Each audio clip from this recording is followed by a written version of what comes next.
Welcome to the Mesquamaket Beach Podcast, a podcast spotlighting the businesses, newsmakers, events, and memories of Rhode Island's historic Mesquamaket Beach.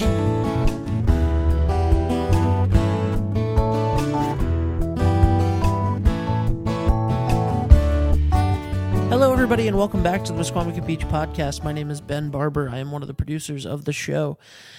And today, it is Labor Day weekend, and I am very, very excited because while many people would be saying that this is the end of the summer season, kids are back in school, what have you, I say no. I say there is a lot more left of summer for us to enjoy. And speaking of it being a lot more left of summer, we are here today talking about FallFest. It is the end of the summer spectacular, September 14th, 15th, and 16th on Mesquamaket Beach, right in the State Beach parking lot, and it is going to be epic. We're going to break it down in this episode. I'm being joined by one of the other producers of the show for a few minutes, Caswell Cooke, the executive director of the Mesquamaket Business Association, a business owner himself in Mesquamaket. Check out Seafood Haven 2 because it's going to be open, much like the rest of Mesquamaket Beach. It's going to be open past this weekend, past Labor Day weekend. There's still more to Mesquamaket Beach, more to be checked out. There is so much happening at FallFest that we're going to talk about. Live entertainment, Atlantic Rhythm section. Never Enough is going to be there on Friday night. We're going to do an interview with them next week. Rhodey's Red Nose Circus is going to be there. Instead of the demo area, we're going to have a circus all day, every day, different things, tons of entertainment for Rhodey's Red Nose Circus that we're grateful for. Simply Enchanted is going to be back, bringing Wayfinder, the Little Mermaid, the Frozen Sisters. All of your favorite characters from Simply Enchanted are going to be there. We're going to have jugglers, hula hoopers, clowns, martial arts demonstrations, acrobatics, classic car shows, everything that you could want and that you've come to expect from Mesquamaket's FallFest. Rockwell Amusements are going to be there, and you're going to hear Caswell say, Rockwell Amusements, you might know them if you're from the area, from the Charlestown Seafood Festival and the Washington County Fair, which happened a couple weeks ago. And I'm going to say it. He's a nice guy. I'm going to say it. This is better. This is better. This is more fun. You might have experienced these rides at the Washington County Fair. You might have seen them at the Charlestown Seafood Festival. Both of them amazing events. But you haven't ridden a Ferris wheel and overlooked the Atlantic Ocean until you've gone to a Mesquamaket festival.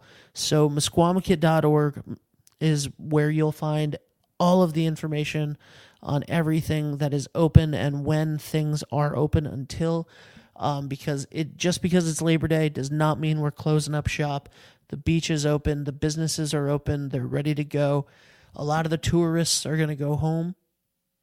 The summer might be over for tourists because kids are back in school for a lot of them, but that means that it is the best time of year for the beach, for the locals.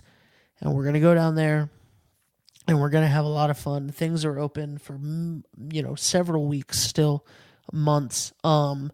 We also have some great events coming up in the fall that we're going to talk about, and we're going to cover all of that. And in the next couple of weeks, we are going to have, before the 14th, we are going to have several other of the entertainers, not entertainers, that's not a word. Several other of the entertainers are going to be coming on the show, doing some quick interviews, giving you a little bit of a preview of what's going to happen at FallFest. But to break down all of the intricacies right now is the man that puts it together and a very special surprise guest at the end that is worth waiting for. So here is Caswell Cooke, and wait till the end of his interview because we have a very, very, very special guest who met him as they were on their way out, who jumped on the podcast. So we are very excited for that. Listen to the show, and actually, there's probably going to be a spoiler in the title. So So, you probably already know who I'm talking about, but if you haven't looked at it, don't look it up. Just listen to the interview, get through Caswell, and then we have a fun little surprise at the end. So that's it. Here's Caswell Cooke, and get excited for FallFest. All right, Caswell, how are you? I'm great. We're looking forward to FallFest.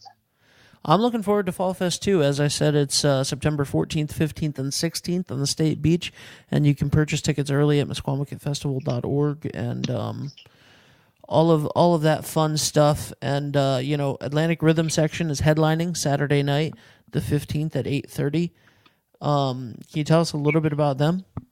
Oh, the Atlanta Rhythm Section is great. They had a lot of hits from about 1975 into the early 80s. Their biggest hit was called So Into You, and they did a version of the song Spooky, Love is Kind of Crazy with a Spooky Little Girl Like You, which was top 10. And then they had another top 40 hit called Imaginary Lover, another one called Champagne Jam, and another one called Doraville. So they've got several top 40 hits to their credit. I think they were even invited to the White House back in their heyday to play for the President of the United States, and a lot of great stuff. They also used to do a big outdoor concert every year for many years. And so they're just, they're a great band, kind of in that yacht rock genre a bit, as well as maybe also sometimes in that sort of Southern rock vein too. Right. So they cover a lot of ground. So, we always try to bring in a big name that's sold millions of records, and here's another one. Yeah, and yacht rock / Southern rock sounds perfect for FallFest on the beach, honestly. And absolutely. Yeah, so Friday night, well, let's go through the entertainment first. So Friday night we have David Tessier's All-Star Band of All-Stars. Did I say that right? All-Star Band of All-Stars? Yeah, All-Star Stars. Yeah, there's a lot of them. They do really cool songs. They'll actually pull songs like Baker Street by Jerry Rafferty out, stuff that bands just don't cover. And they cover these really cool 70s and 80s tunes, really well. And then you talk to Mick Mara and Never Enough. They're going to play the Never Enough Party Rock.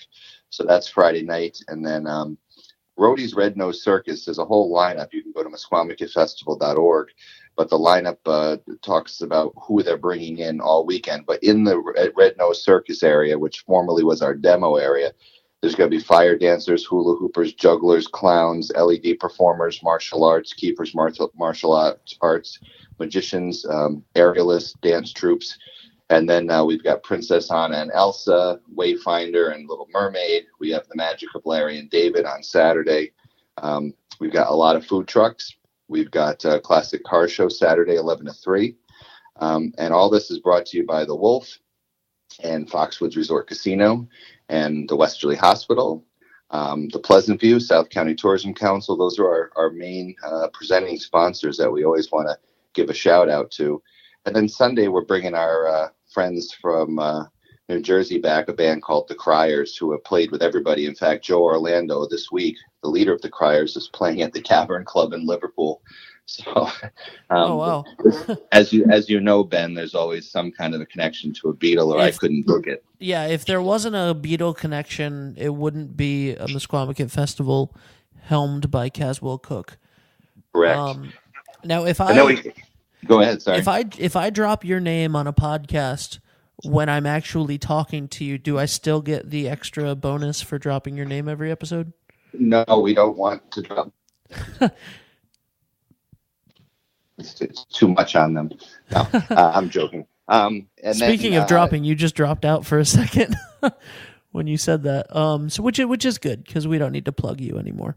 I love the mouth-watering food truck rodeo on the poster. I think that's an apropos name for the food truck rodeo. Well, we bring in a lot of food.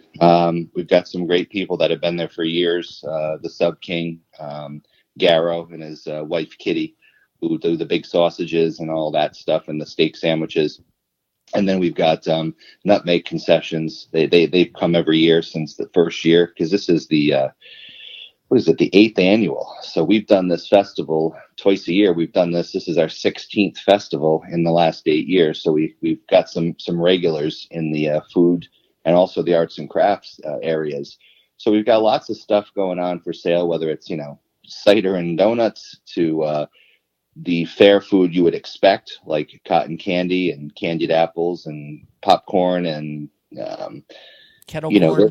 Kettle corn, those kind of things. Which I know is popcorn, but it's different. But then you can also come and have a shrimp cocktail, and you can also come and have a barbecue, and you can also come and have a fish sandwich or clam fritters. So there's a variety of food, and I think it's mouthwatering because I'm hungry talking to you about it. Yeah. And then the vendors are great. I mean, that's a huge thing about this is the shopping. It's not just handbags and glad rags. It's everything. And there's a lot of people there. There's also a lot of groups that'll be there for good causes doing stuff. A lot of our local radio stations will be there. And some of them will be doing giveaways. So there'll be stuff to buy. I bought presents in Springfest. I bought like Mother's Day presents there and stuff. That's a good idea. One person has like one of those salt rock lamps that I purchased. So there's a lot of those things and essential oils and things like that. So it's definitely good shopping. And then, of course, the biggest thing of the whole thing is what makes this festival tick is Rockwell Amusements. I mean, these guys are the pros. They're the ones that do the Charlestown Seafood Festival, the Washington County Fair. They're the ones that bring the Ferris wheel and the rides and the scrambler, the games, the things where you shoot the water into the clown's head and the blow the balloon up first and try to catch the frogs and all those different games they have. So there's the whole game section. There's the whole ride section. Then we have kiddie rides. So it's kind of like a little bit of everything as far as the amusements. And they try to change it up every year. That's the thing. I mean, we've been doing this 16 times, but every time we find something new, or they'll bring a different ride, or they've invested in a new ride. So it's a really great event. So Fall Fest is awesome. It's 3 days of fun. It's a way to keep the summer going and bring people to the area. It happens the week after the Surftown Half Marathon brings 2,500 people to town, and it happens a few weeks before our Guy Fawkes Bonfire Night. So we're open. The beach is open. The stores are open. The restaurants are open. The hotels are open. And that's the point of this event is that Mesquamaket Beach is open. So yeah, I was going to say it's a little bit of a different feel from Springfest because Springfest, you're opening the beach for the season. But Fall Fest, I mean, everything's running like a well-oiled machine, around it, So if you want to come down on Friday, Fall Fest doesn't open until 5. But I mean, come spend the day, get lunch at one of the many local businesses and stuff. That's all open right now. Well, Ed, I guess what, Ben, you're just actually in time as you're recording this. For our friend Lieutenant Governor Dan McKee to join the podcast, and we're not live, but we're talking on our podcast about Fall Fest. Oh, good. With Ben. So Ben, say hi to the Lieutenant Governor. Hello, Lieutenant Governor. Hi, Ben. And Ben's the Lieutenant Governor's been to Fall Fest, so give us your 30-second pitch, Lieutenant Governor, about why we should come to Fall Fest. Well, I'm in Wesley right now. I just saw the sign, so September 14, 15, I think I said on there. Wow, you're good. So we're all ready for September 14, 15. I'll be down. It's a lot of fun. Everybody should join in the effort. So take that. So if the Lieutenant Governor's coming, you should come too, right? Absolutely. All right, Ben, I got to run because we're taking off somewhere, but thank you very much for doing this lovely interview, and we hope everyone comes to Fall Fest. No problem. Thank you very much, Caswell. See you there. All right. Bye-bye. Bye. For more information on the events and businesses in Mesquamaket Beach, make sure to follow us on Facebook, Twitter, and at mesquamaket.org.